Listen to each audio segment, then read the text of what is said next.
Warahmatullahi wabarakatuh. Alhamdulillah wassalatu wassalamu ala asrafil anbiya'i wal mursalin wa ala alihi wa sahbihi ajma'in. Fafahamnaha Sulaiman wa kullan ataina hukman wa ilma wa saharna ma'a Daud al-jibala yusabbihna wa tayra kunna fa'ilin. Rabbi syrah li sadri wa yassir li amri wahlul 'uqdatam min lisani yafqahu qawli. Sallallahu ala sayyidina Muhammadin wa ala alihi wa sahbihi wa baraka wa sallam. Subhanaka la ilma lana illa ma 'allamtana innaka antal alimul hakim. La haula wa la quwwata illa billahil aliyyil azim.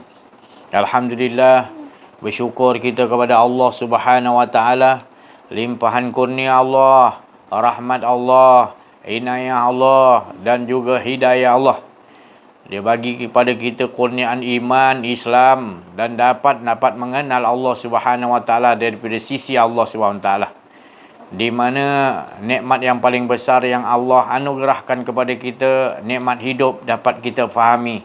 Ala tujuan dihidupkan kita tak lain adalah untuk mengesakannya, dan sebenarnya tidak adalah kehidupan kita melainkan menyaksikan sebenar-benar dialah kehidupan, menceritakan kehidupan dia yang Maha Esa dengan kehidupan dirinya. Bukan merasakan hidup ini kepunyaan kita. Bila kita merasakan hidup ini kepunyaan kita, maka akan berlakulah kehendak-kehendak yang lari daripada maksud tujuan mengesakan Allah. Dan kita berada dalam kerosakan, berada di dalam kemurungan, berada di dalam kegelisahan bila kita merasa ada diri. Bagi orang yang benar-benar mengetahui ala tujuan hidup sebenar, maka dia takut nak mengadakan atau merasa kedirian dirinya, melainkan yang ada adalah kedirian, keesaan dirinya semata-mata. Maka carilah, maknanya olahkanlah dalam kehidupan kita.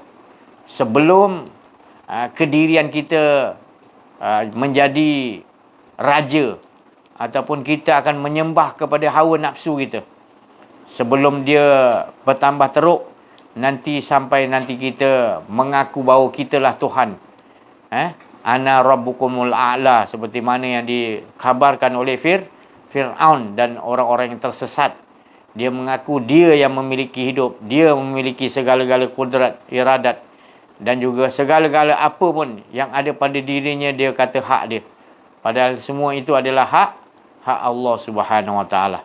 Jadi sebelum dia tu kita tidak dapat tundukkan, maka kita kena bersungguh-sungguh bermohon kepada Allah, bersungguh-sungguh atas jihad perang melawan hawa nafsu, kehendak kita yang bukan menghala kepada ketenangan kepada Allah Subhanahu wa taala. Iaitu perkara-perkara yang memuaskan hawa nafsu kita, kehendak-kehendak kita, bukan daripada kehendak Allah Subhanahu wa taala.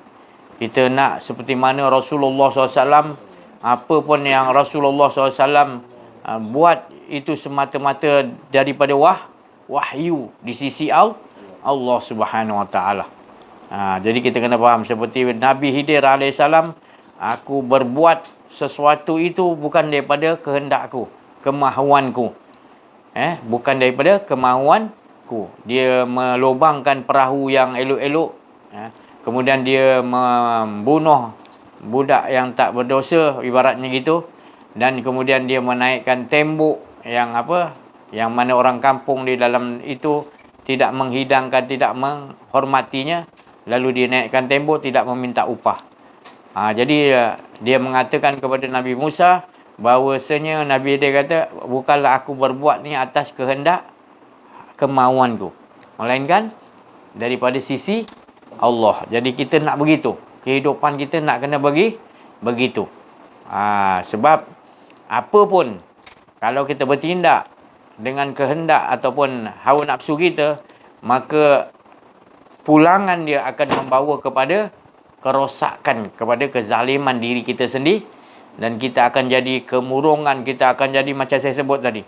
Akan jadi gelisah, akan jadi tidak puas. Kita mencari-cari apa sebenarnya kepuasan. Tidak cukup kalau kita mengikuti hawa nafsu kedirian kita. Jadi itu yang puasnya adalah jiwa yang nafsu mutmainah, yang duduk kembali lebur dengan merasakan Allah saja. Dia tidak mahu rasa yang lain. Dan dirinya pun telah dileburkan oleh Allah. Jadi kita kena proses ini atas diri masing-masing. Kesungguhan itu Allah nak lihat dalam diri kita. Betul-betul tak kita nakkan Allah? Betul-betul kalau kita nak duduk dalam benteng keselamatan, keamanan Allah, jadi tak ada cara lain. Allah tu sentiasa memanggil kita. Hari-hari, setiap detik memanggil kita dengan ya ayatuhan nafsul mutmainnah. Wahai jiwa yang tenang, kembali kepadaku. Irji'i ila rabbik. Selalu Allah panggil. Tapi kita nak juga kedirian kita. Nak duduk dengan kemahuan kita juga. Jadi macam mana kita nak olahkan? Sudah-sudahlah tu.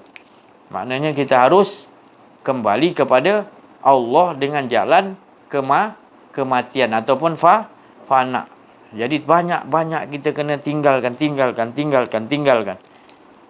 Tinggalkan diri kita ni, macam-macam melekat dekat diri kita ni.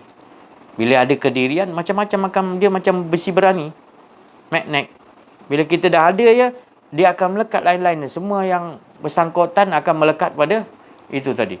Jadi hilangkan tadi, maknanya keakuan diri tadi, supaya tidak dihinggapi oleh yang lain-lain. Jadi ibunya adalah kita. Bila kita keluar, maka ibarat macam besi berani, dia akan menangkap besi-besi yang lain, mengundang kepada maksiat-maksiat yang lain. Jadi macam mana kita nak proses dia, itu kita betul-betul nakkan kepada Allah. Dia bukan boleh kita ada selain daripada Allah. Maknanya contoh, kita berbuat tu sesuatu tu nakkan balasan ni, ganjaran ni untuk dipuji, untuk itu maknanya kita tak akan dapat kemanisan yang sebenar yang dikatakan tadi. Wa amma bi ni'mati rabbika fahdi. Betul-betul nikmat di sisi Allah yang tenggelam, ya Rasulullah SAW Isra wal Mi'raj, tenggelam dengan Allah SWT. Itu senikmat-nikmat, sebesar-besar nikmat, tak ada nikmat lain lagi bang. Jadi kita kena bersungguh betul-betul hendakkan kepada Allah. Cari. Mohon pada Allah. Waktu yang paling sesuai sekali lah bagi saya lah. Bagi saya sesuai sekali waktu qiyamul lail. Waktu tengah malam bangun lah. Paling tidak pun duduk dalam 15 minit. Matikan diri, serahkan diri, ingat muhasabah diri kita. Banyak kita tinggalkan Allah. Allah tak pernah tinggalkan kita. Kita tinggalkan Allah dengan kemauan-kemauan kehendak kita. Kita turutkan banyak kehendak. Ni sikit. Lama-lama Allah tu tinggal banyak mana. Cinta kita betul-betul pada Allah tu tinggal sikit sangat maknanya. Lepas tu kita tambah, besok kita tambah lagi cinta kita kepada kehendak-kehendak kita. Nafsu kita. Jadi macam mana proses untuk supaya kita bertambah asyik, bertambah nakkan kepada Allah. Kena ada tingkatan-tingkatan tu. Jadi waktu malam tu kita kita dah tidur kejap tu, bangun tengah malam. Abang solat 2 rakaat ke, kita tafakur, kenangkan. Kita ni makin lama kita tak tahu, kejap lagi abah mati dulu ke, kita tak tahu. Nyawa kita ni ibarat dia macam buih, bila-bila Allah boleh cabut. Dia tak kira. Dia tak kira tua ke, muda ke, tak kira. Kalau sampai waktu Allah Ta'ala kata ajal dia sampai, akan mati. Jadi kita kena bersiap lah, kita tak tahu. Jadi Allah suruh bersiap. Bersiap tu supaya sentiasa dengan Allah. Usahakan sebelum, kalau tidak nanti rugi kita. Kita ketika hidup kat dunia, kita tak hidup dengan Allah. Kita tak rasakan dengan Allah. Kita tak rindu kepada Allah. Sedangkan Allah sentiasa rindu dengan kita. Sayang. Mak kita, Umi sayang dengan kita macam mana?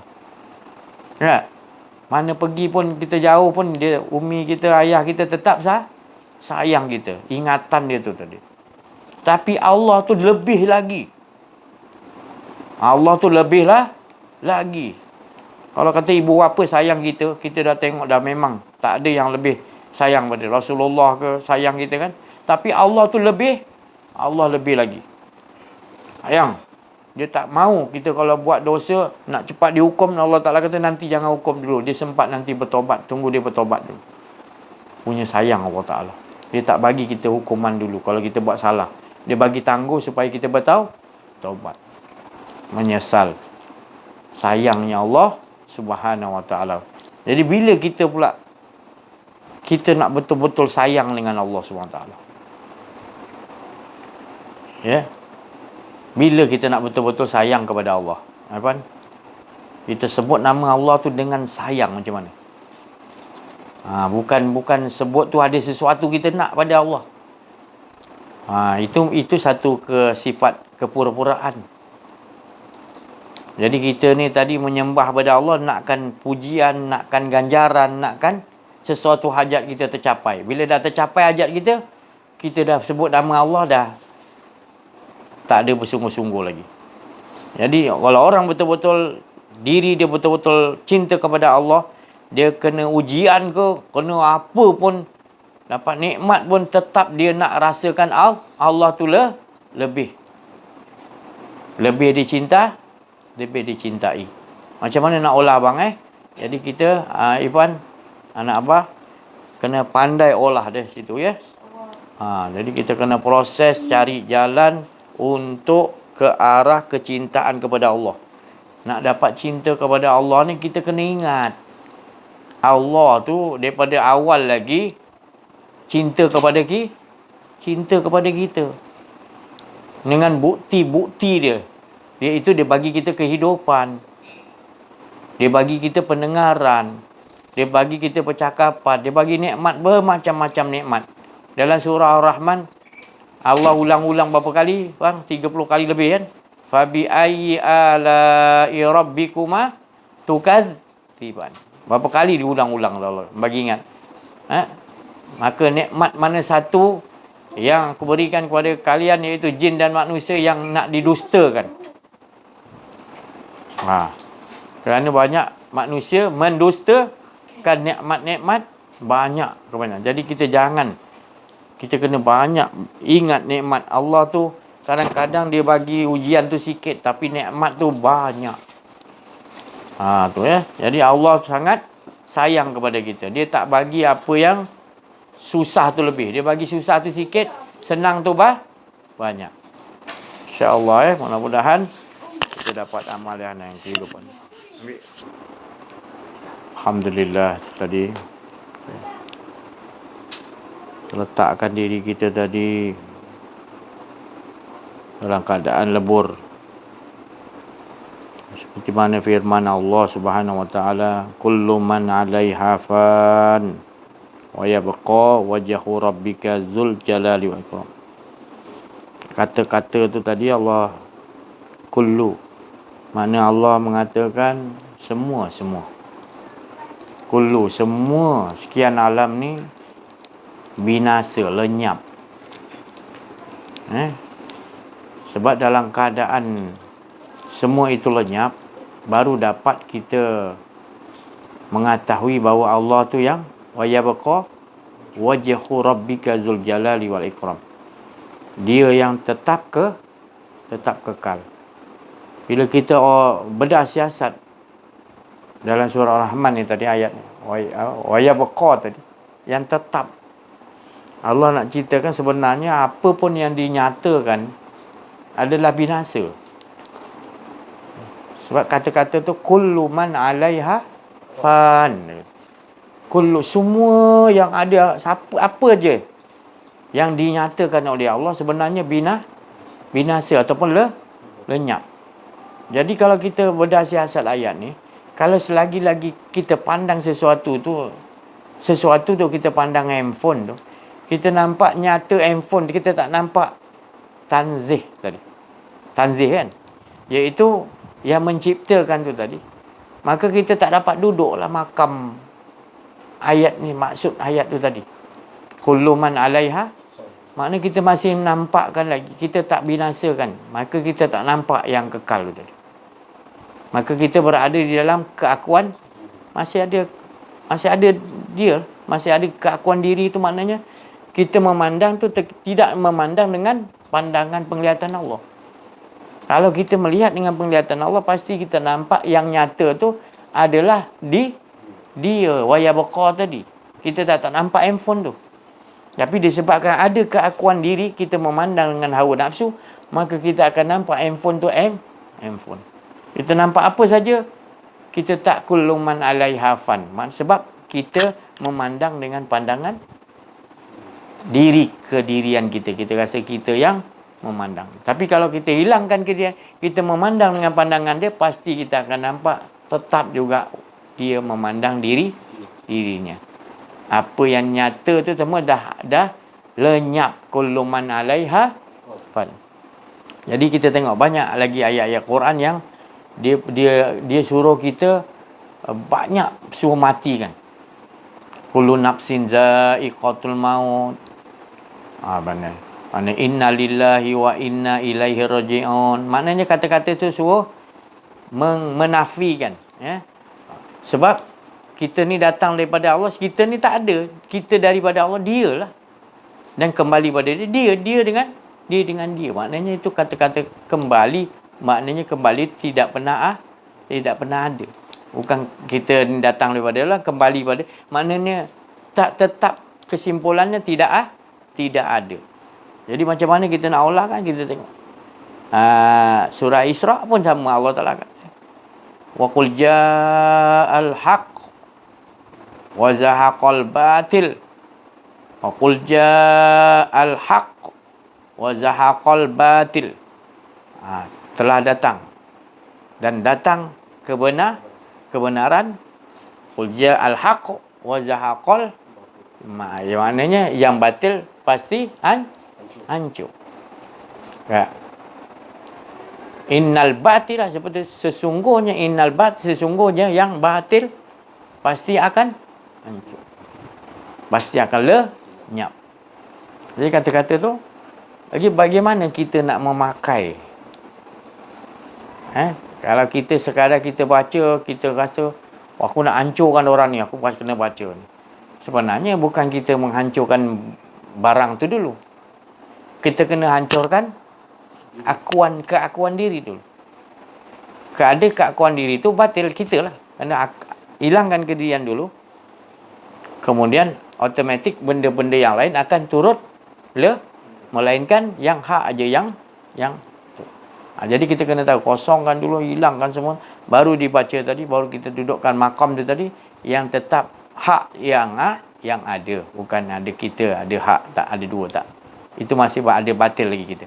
Maknanya hilangkan dulu, barulah kita faham dia aja yang ada. Keesaan dia aja yang ada. Sembunyi di alam ahadah tadi. Dia aja yang ada. Engkau ni bergerak, engkau ni ada. Itu menunjukkan dia yang ada.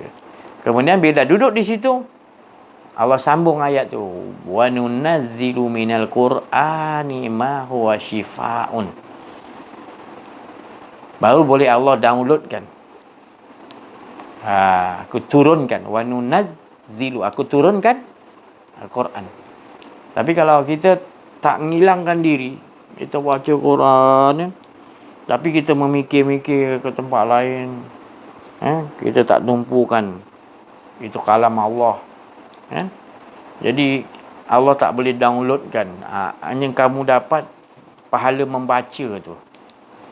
Kamu tak dapat yang betul-betul yang dikatakan tadi, syifa'un wa rahmatun, bagi orang mukmin yang betul-betul. Para Rasul dia baca gitu, dia tidak menzalimi, dia betul-betul menghilangkan diri dia betul-betul sesuai dengan ayat tadi, wa qul ja'al haqq wa zahaqal batil innal batila kana zahuqa. Dah lenyap, tak ada, baru Allah Ta'ala kata sambung ayat tu, wa nunazzilu, baru aku turunkan dia pada sisiku. Kalau kau tak buang diri kau masih lagi kotor, tak boleh masuk. Jadi jangan kita tertipu, terpedaya apabila kita membaca Quran, kita masih ada rasa kedirian. Masih ada kedirian, makna masih ada kebatilan, tidak suci, maka Allah takkan boleh menurunkan wa nunazzilu minal Quran syifaa'un, penyembuh penyakit hati, penyakit zahir dan batin, dan juga tak dapat rahmat Allah. Kerana kita berbuat zalim. Zalim tu keakuan diri tu zalim juga. Zalam, aku telah mengadakan diriku. Jadi kena baca Quran pun kena bukan suci sekadar ambil wuduk je. Wuduk tu makna suci zahir dan batin. Zahirnya dah cuci semua, tapi batinnya kena matikan baru betul wuduk. Tapi dah ambil wuduk tapi tak matikan batin, makna batin kita tak wuduk, hanya luar je wuduk, tak sempurna. Jadi Allah mengajar kita menerusi Rasulullah SAW, adab-adab dia kita membaca Al-Quran tadi. Kena kosongkan betul-betul diri kita, dan kita kena fahami betul-betul setiap huruf-huruf tu, panggilan-panggilan makna-makna tu tadi kita pun. Sudah-sudahlah kita membaca Quran tu dengan kepantasan, dengan banyak bilangan. Sudah-sudahlah tu. Sekarang ni kita nak baca biar satu step, biar kita tahu maqam-maqam dia. Boleh kita bawa maqam-maqam tu dalam kehidupan. Itu yang nak dilihat oleh Allah. Itu yang dipanggil tadi, itulah penyembuh dia. Itulah tadi yang dikata rahmah, kasih sayang Allah. Quran tu. Wa nunazzilu minal Quran syifaa'un wa rahmatun. Rahmat, kasih sayang daripada Allah.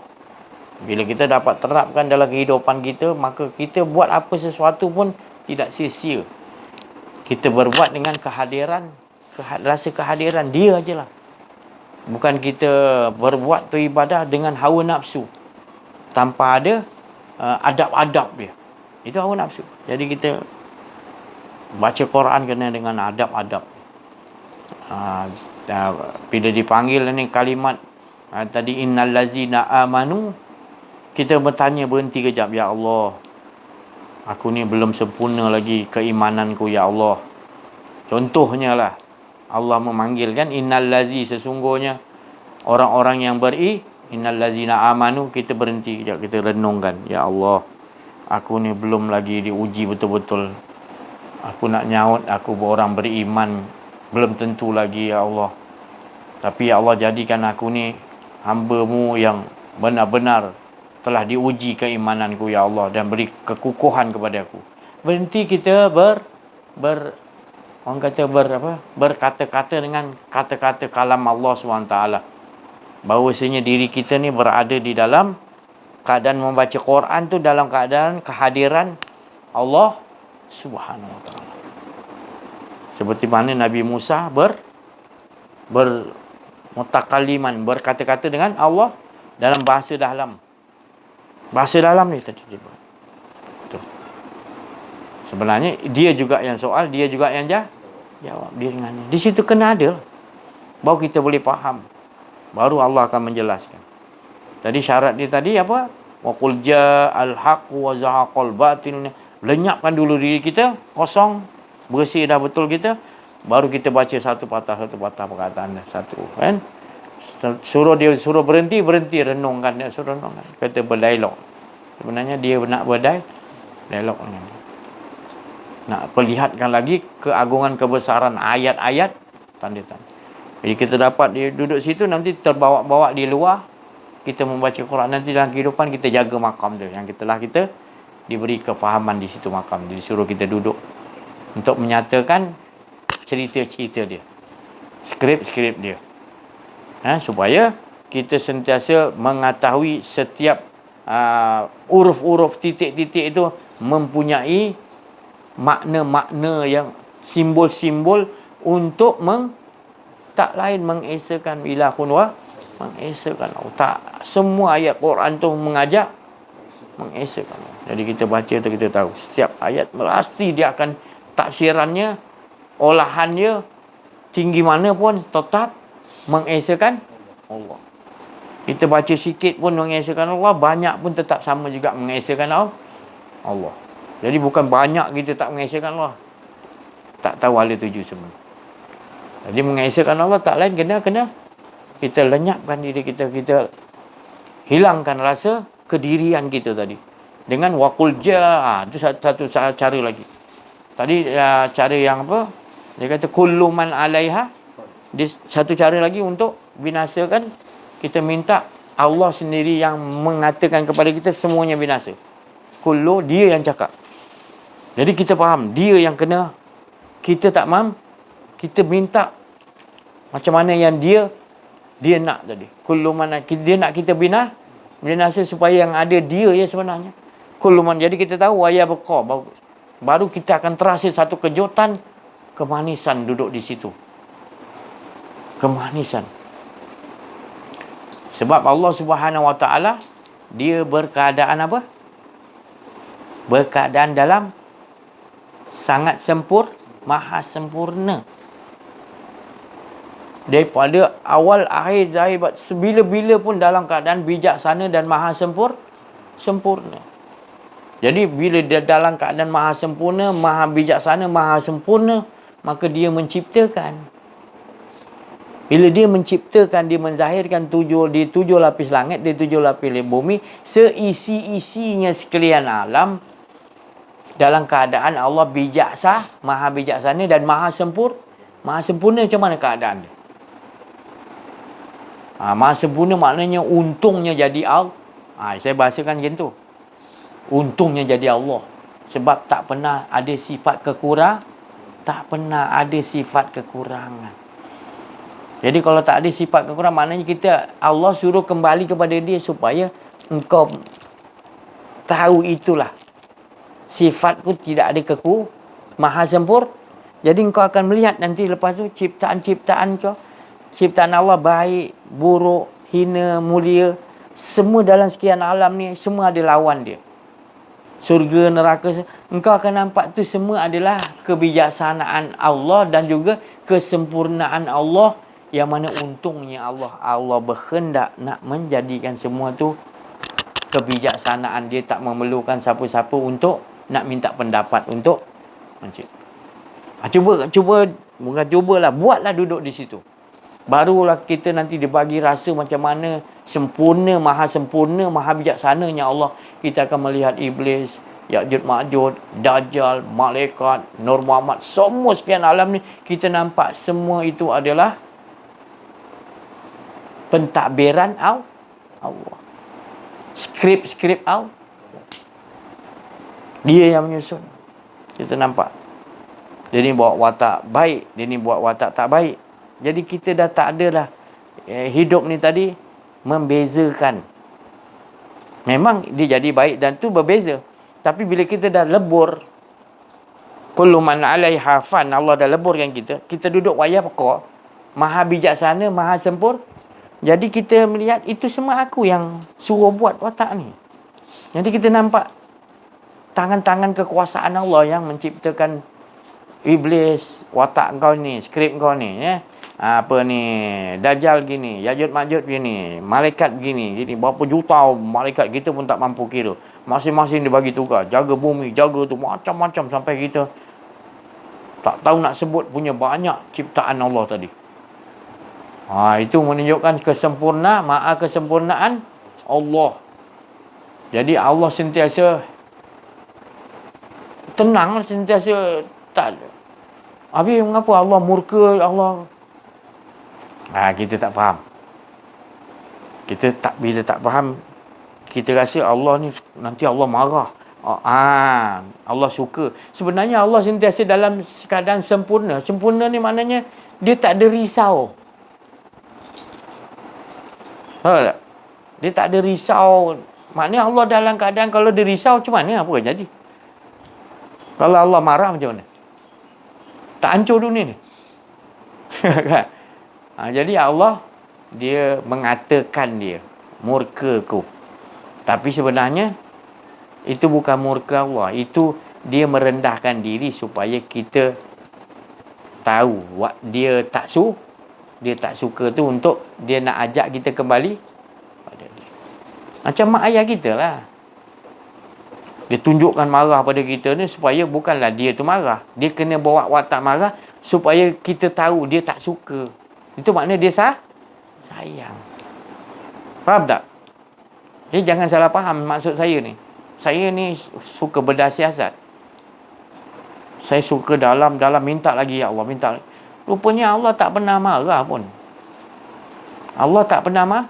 Sebab dia semua dia ciptakan. Dia tahu skrip Iblis tu daripada A sampai ke Z. Dia tahu kita punya ni. Dia yang membuatkan skrip tu. Kenapa dia nak marah? Si Haji ni pandai-pandai kaji sampai situ. Ya, saya cakap, selagi kau tak tenggelam, kau tak betul-betul tak dileburkan Allah lagi, kau tak akan tahu, kau tak akan faham apa sebab Allah jadikan. Kemarin dulu kan dah bagi tahu, Rabbana ma khalaqta hadza Tuhanku, Allah ajar kan, ya Allah, Rabbana ma khalaqta, engkau ciptakan semua, ya Allah, tak ada yang batil, yang sia-sia. Jadi apa yang buat sia-sia tadi? Kita akuan diri. Masih ada akuan diri, kita nak mengatakan ni tak betul ni. Tapi bila kita duduk tak ada keakuan diri, kita akan nampak semua tadi iblis, Ya'juj Ma'juj, Dajjal, malaikat, semua tu tak ada kuasa. Sebab dah kullu man 'alaiha, semua yang ada lenyap. Jadi yang ada hanya dia. Kita nampak lagi benda tu ada, malaikat ada kuasa, ada tak? Ada. Maknanya kalau kita masih nampak lain ada kuasa lagi, mana kita tak faham apa tu kullu man 'alaiha fana wa yabqa. Kita tak faham, kita baca aja Quran tapi kita tak dapat rahmat Allah. Tak dapat obat penyembuh. Sebab kita ada keakuan diri. Sedangkan waqul ja'al, aku kan ayat tu kata sebelum nak sampai wa nunazzilu minal Quran tu, Allah kata dulu waqul ja'al haqqu wa zahaqal bah. Dia suruh hilangkan. Kau pun, diri kau kalau ada pun tu batil. Betul-betul dia je. Dan ingatkan lagi, innal batilah kana batil ni tak ada, lenyap.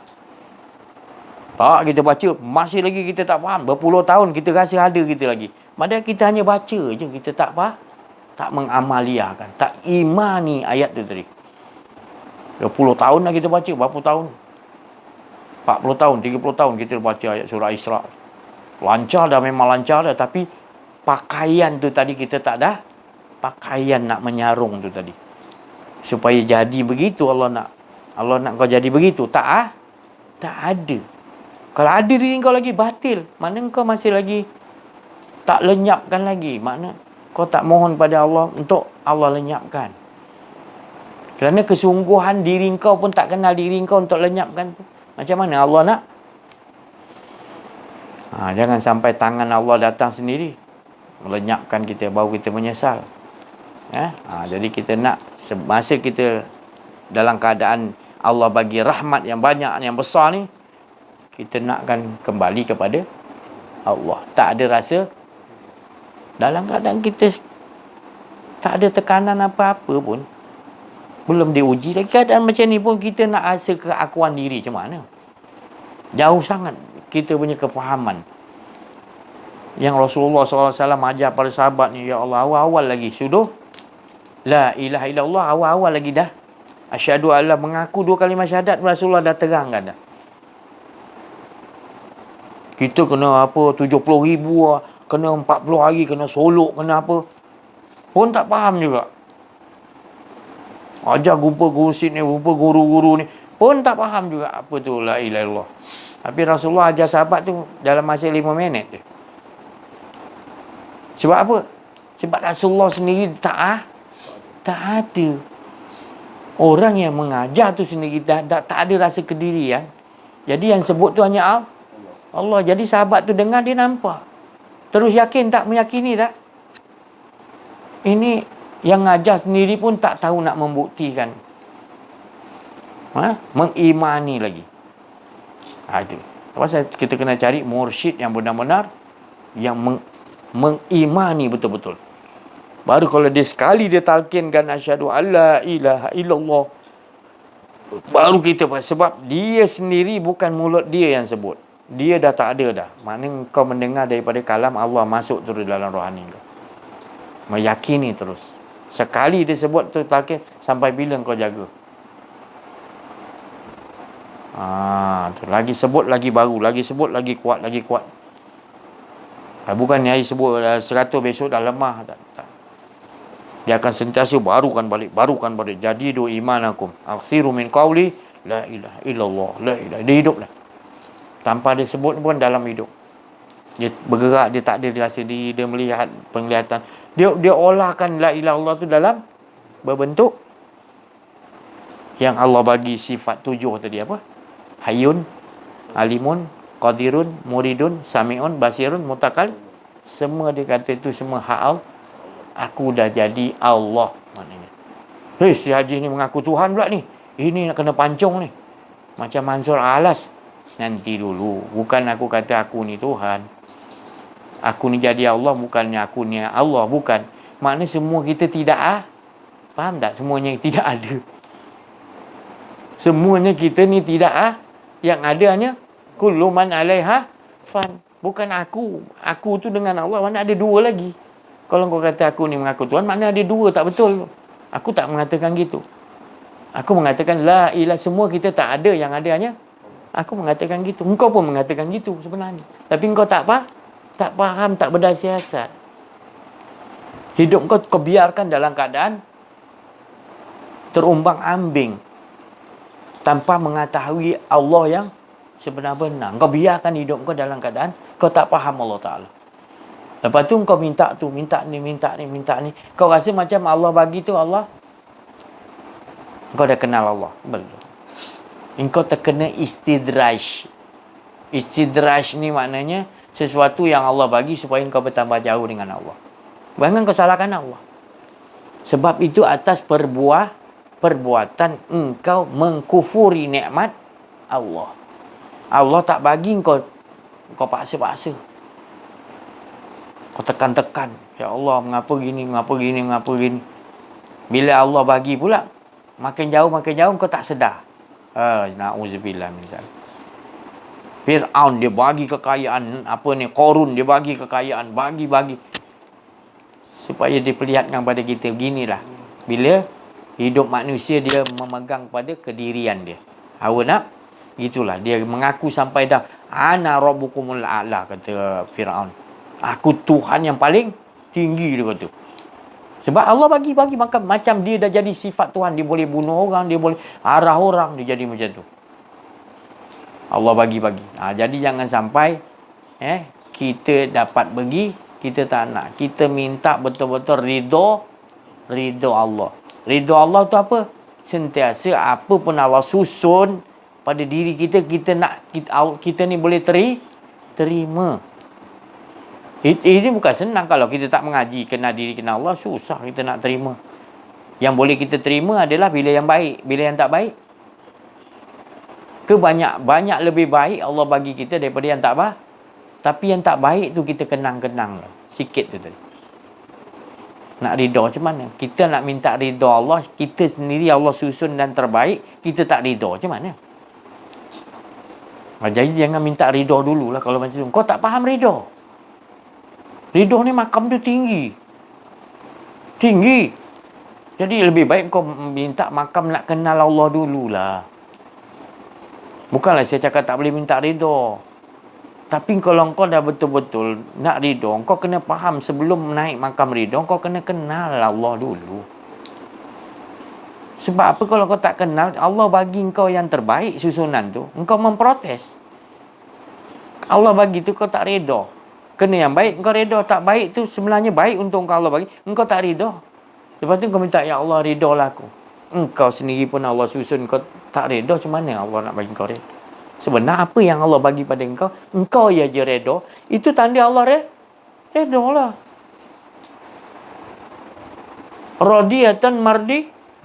Engkau redha dulu Allah Ta'ala punya ketentuan, baru akan dapat mardiyah. Fadoli fi ibadi.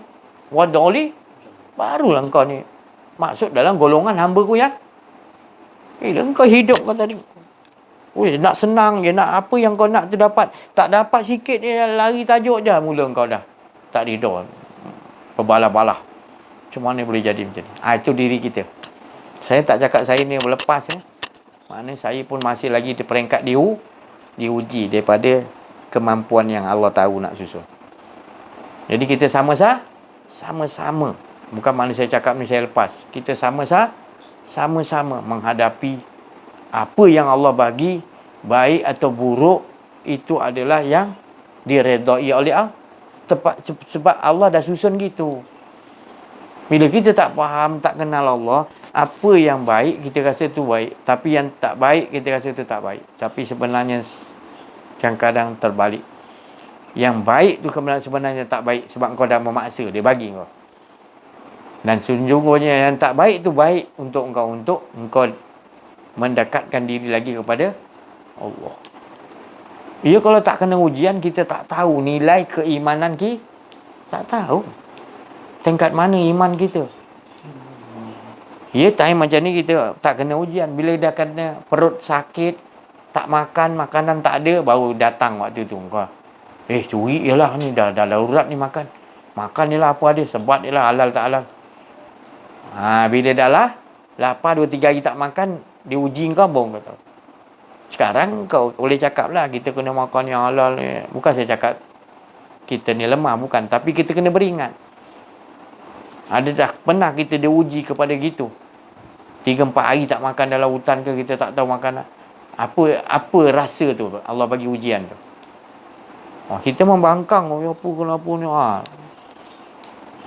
Jadi tengok dalam diri kita. Wa fi anfusikum afala. Tengok diri kamu, kenal diri kamu. Supaya nanti aku yang, bila kau dah kenal diri aku, man arafa nafsahu faqad arafa. Bila kau dah betul-betul kenal diri kau, aku nanti akan kenalkan diri aku pada engkau. Apa tandanya nanti? Bila kau dah kenal diri engkau, maka binasalah diri engkau. Yang ada hanya Allah. Tapi kalau tanda engkau belum kenal Allah, maknanya engkau masih ada keakuan diri lagi, maka engkau belum kenal lagi dirimu, belum kenal lagi Allah. Tapi apa tandanya bila dah membuktikan kau kenal diri, kenal Allah, engkau dah tak mau ada rasa diri kau. Takut dah. Kau nak melihat pun, ya Allah, aku dah lihat kau nafsu aku, ya Allah. Sebab apa? Sebab aku nampak lagi dinding ni, aku tak nampak yang menjadikan dinding. Ya Allah, dia dah mula menangis. Bagi dia kesilapan besar. Sebab dia nak mengimani itu tadi. Nak mengimani la ilaha illallah tu. Supaya yang dilihatnya hanya Allah. Tak selesai lagi la ilaha illallah, belum selesai mengimani lagi. Sekadar boleh baca. Saya kita tak jumpa guru pembimbing ni untuk kita kenal kepada Allah. Yang banyak kita jumpa guru-guru yang bersifat zahiriah aja. Dah terlalu banyak. Bukan saya cakap dia tak betul. Tapi Syekh Abdul Qadir Jalani, wali besar Qutbul Ghaus, dia kata kalau kita terlampau banyak syariat, kita tak belajar hakikat, hakikat tu akan ngimpap kita. Maknanya bila syariat dia timbangan dua, bila syariat terlampau banyak, jatuh tak dia? Roboh tak? Yang ni akan ni yang kosong, yang kau tak belajar hakikat itu. Jadi benda seimbang syariat dengan hakikat. Dan kalau nak lebih luas lagi, Rasulullah kata syariat, tarikat, hakikat, makrifat, dia seiringan, wahai anakku Ali. Dia pesan kat Sayyidina Ali karamallahu wajah. Benda ni seiring, kena belajar semua. Syariat, tarikat, hakikat, makrifat Rasulullah. Tak pernah aku dengar hadis ni mereka-reka. Kau belajar kat universiti dulu, ambil profesor, bidang apa? Fiqh. Cuma kau belajar bidang tasawuf. Jangan tasawuf dalam universiti. Tasawuf dalam universiti sekarang ni semua dipegang, 1000 pelajaran dia dipegang oleh Yahudi dah susun. Tasawuf kau tak sampai kepada matlamat sebenar. Kau kena jumpa lain guru yang betul-betul mursyid yang betul-betul diiktirafkan oleh Allah dan Rasul. Ini bukan main-main punya. Kau kena cari yang betul-betul diiktiraf oleh Allah dan Rasul. Ataupun paling tidak, mursyid atau mursyid dia ada sanad dia. Paling tidak pun lah. Dia, walaupun dia daripada sanad, tetap sampai pada sahabat Nabi, pada Rasulullah, pada Jibril, pada Allah. Kena cari sungguh-sungguh buat solat. Sebab Rasulullah dah bagi tahu pada Sayyidina Ali. Di setiap zaman kita ni ada pembimbing rohani kita masing-masing. Rasulullah kata pada Sayyidina Ali, siapa yang tidak ketahuinya, kalau dia mati, matinya seperti kafir jahiliyah. Na'udzubillah. Ini bukan saya cakap. Rasulullah pesan pada Nabi. Buka kitab. Saya terbaca kitab tu ada rupanya. Saya ingat tak ada. Orang kata, mana ada kita cari hadis. Ada pun kitab mana. Saya mana tak. Saya jenis saya dapat tahu, saya bagi tahu. Pasal saya yakin. Bila Allah dah bagi tahu kita, saya yakin mesti ada. Saya bukan bertindak ikut kehendak mahkamah saya. Rupanya terjumpa juga. Rasulullah pesan kepada Sayyidina Ali gitu. Ada pembimbing rohani. Ada. Bukan kita kata tak ada. Selepas Rasulullah wafat, ada pembimbing rohani pengganti pada Rasulullah. Bukan mengganti Nabi, pengganti pembimbing rohani untuk sampai untuk kenal kepada Allah. Ada setiap zaman gitu. Jangan kata tak ada. Kita tunggu Rasulullah, Rasulullah dah tutup ni, tak ada. Ada. Sahabat turun sampai ke kita ada lagi. Semua lagi kita ni tak sungguh-sungguh, tak betul-betul buat solat istikharah, minta tunjuk pada Allah. Itu nak kena jumpa ni. Kalau tidak, ya Allah, aku jahil tentang kau lagi, ya Allah. Aku alim dengan ilmu fiqh, ilmu alim. PhD 3-4. Orang iktiraf aku mufti, orang apa ulama. Tapi aku masih lagi jahil tentang, sebab tak jumpa guru tu lagi. Mana boleh kau sendiri-sendiri kau kata kau syok kenal Allah, tak boleh. Rasulullah sendiri, aku kenal Tuhanku dari Tuhanku. Kemudian Rasulullah cakap kat sahabat, aku kenal Tuhanku dari Tuhan. Sahabat kata, kami nak belajar macam mana dengan direct dengan Allah. Sahabat kata, lebih kurang itulah bahasa dia. Boleh. Engkau kena tengok apa yang aku sampai. Nanti bila engkau dah faham nanti, baru engkau akan direct dengan Allah. Bila engkau dah faham apa yang aku dah bagi tahu. Mulanya kena belajar manusia Rasulullah. Nampak macam belajar dengan Rasulullah, tapi sebenarnya bukan dengan Rasulullah. Rasulullah pandai sembunyikan. Sebenarnya kau belajar dengan Rasulullah, sebenarnya daripada Allah juga. Lepas tu Rasulullah siap bagi tahu, bila kau dah dapat tu kenal Allah, sebenarnya kau bukan belajar dengan aku, kau dengan Allah. Gitu cara dia. Jadi kita bila ada mursyid tu, kita dah buat istikharah, kita dah berpuluh tahun ataupun kita buat betul-betul semua, kita dah jumpa, kita belajar dengan dia. Mulanya kita belajar, bila dia dah serah semua, dah dapat, rupanya guru tu cakap, nanti kau bukan belajar dengan aku, kau dengan itu baru betul. Dia lepaskan kau. Jangan panggil-panggil aku lagi. Kau harus dengan Allah. Sahabat-sahabat gitu Nabi. Tapi tetap juga sahabat, tetap juga walaupun dah memang dapat gitu, dia tetap dengan Rasulullah. Sebab dia dengan Rasulullah, dia tetap rasa dengan Allah juga. Itu tadi. Jadi itu yang kita nak kena faham.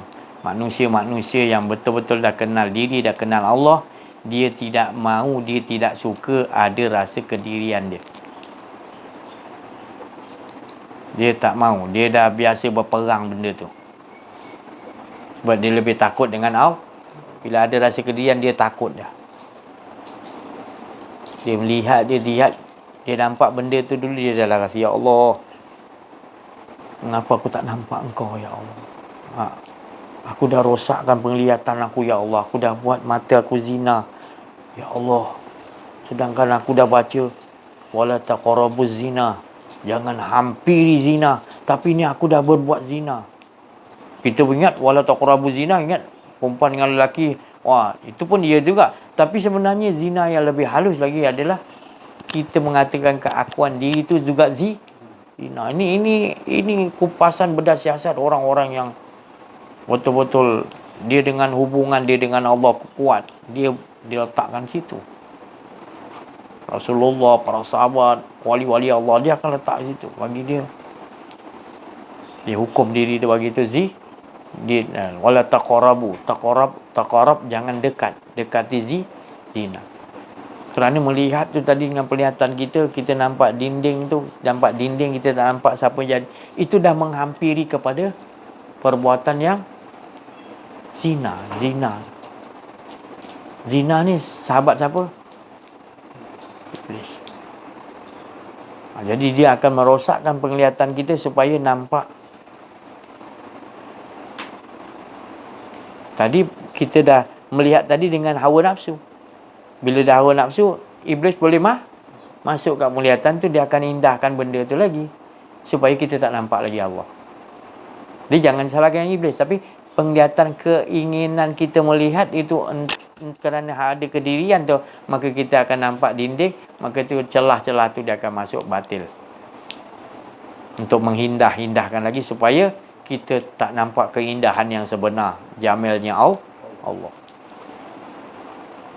Jadi macam mana kita nak olahkan dalam kehidupan kita? Banyak benda yang kita dah buat silap pun. Kalau kita tak mengaji kenal diri, kenal Allah ni, matinya kita seperti mati kafir jahili. Ya Allah, kafir jahiliyah punya mati. Langsung tak kenal Tuhan. Langsung tak mahu. Dia rasa diri dia, hidup dia tu sukati dia nak buat apa. Lebih teruk daripada binatang. Walhum kal an'am. Bahkan mereka lebih teruk dari binatang. Dah memang dia tak boleh berfikir, dia tak bagi akal. Ini manusia dia bagi akal, perangai macam binatang, lebih teruk lah lagi. Itu Allah maksudkan, bukan saya maksudkan. Kalau kita dah dibagi akal, dibagi macam-macam nikmat oleh Allah, kita tak mau kenal Tuhan kita, berat benar lah tu. Binatang ni tak suruh kenal kepada Allah. Tapi kita jangan lupa, ada binatang yang Allah Ta'ala muliakan. Macam binatang yang kat penduduk kafir tu kan. Semata-mata dia tu tadi hormat kepada pemuda yang beriman, yang kenal Allah, kenal diri, kenal Allah. Pemuda tu, anjing tu jadi berteman aja, dia jadi masuk syurga anjing tu. Itu berteman, suka, cinta kepada orang yang beriman kepada, kenal diri, kenal Allah, pemuda tu. Itu tak ada apa binatang tu. Ikut je teman aja dah dapat. Kita dah tentu orang tu begini-gini, kita tak nak selalu dekati. Hayati apa yang dia lakukan dalam kehidupan dia. Perhatikan dalaman dia. Dia berbuat orang-orang begini, dia tidak ada rasa kedirian. Terutama dia tidak mengharapkan upah daripada makhluk. Itu ciri-ciri orang yang betul-betul nakkan Allah, dah kenal Allah tu, dia pantang untuk meminta upah. Macam apa Zulkarnain, dia apa ni, rakyat dia tu, dia pergi satu tempat, dia kata menakutkan Ya'juj Ma'juj ni, dia kata. Ada satu masyarakat ni kata tolonglah. Dan masyarakat ni bahasa dia orang tak boleh faham. Kena cari 9 juru bahasa baru boleh faham. Bahasa India, bahasa orang Indonesia, bahasa 9 orang jurubahasa ni boleh faham bahasa penduduk ni. Terlalu susah untuk dipaham. Bila dah faham, rupanya ada makhluk Allah, manusia yang sangat ngeri, yang makan orang, yang perangai. Jadi dia minta kepada Zulkarnain tadi buat tembok untuk mendindingkan tadi. Jadi dinding. Kami akan bagi upah, dia kata. Zulkarnain kata, upah aku cukup dengan Allah dah. Itu ciri-ciri orang yang boleh menolong tu, ciri-ciri dia tidak mengharapkan upah. Tapi engkau kena bantu aku untuk sama-sama cari bahan untuk meleburkan besi. Supaya kita kumpulkan besi banyak-banyak, kita cairkan sampai setaraf gunung. Tak tahu macam mana dia buat, berapa lama. Dah cairkan tu tadi, banyak besi dia kumpulkan. Kemudian dituang pula dengan tembaga cair pula. Itu semua ada cerita. Apa tu makna besi tu apa? Sifat besi tu apa? Dalam badan kita ada sifat besi. Sifat besi ni sifat pertahanan badan kita Allah jadikan dalam badan kita. Qudratul besi maknikam qudratullah ada dalam badan kita. Jadi besi itu maknanya kita kena dindingkan qudratullah ni untuk jangan berkeluar, untuk jangan merasa lagi ada keakuan diri. Bentengi dengan besi itu tadi qudratul dalam badan. Itu kalau panglima perang zaman Sayyidina Ali, dia punya sahabat-sahabat Sayyidina Ali ajar. Bismillah besi maknikam qudratullah. Rahsia Ali dengan Fatimah.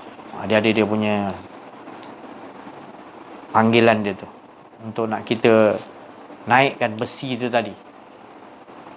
Untuk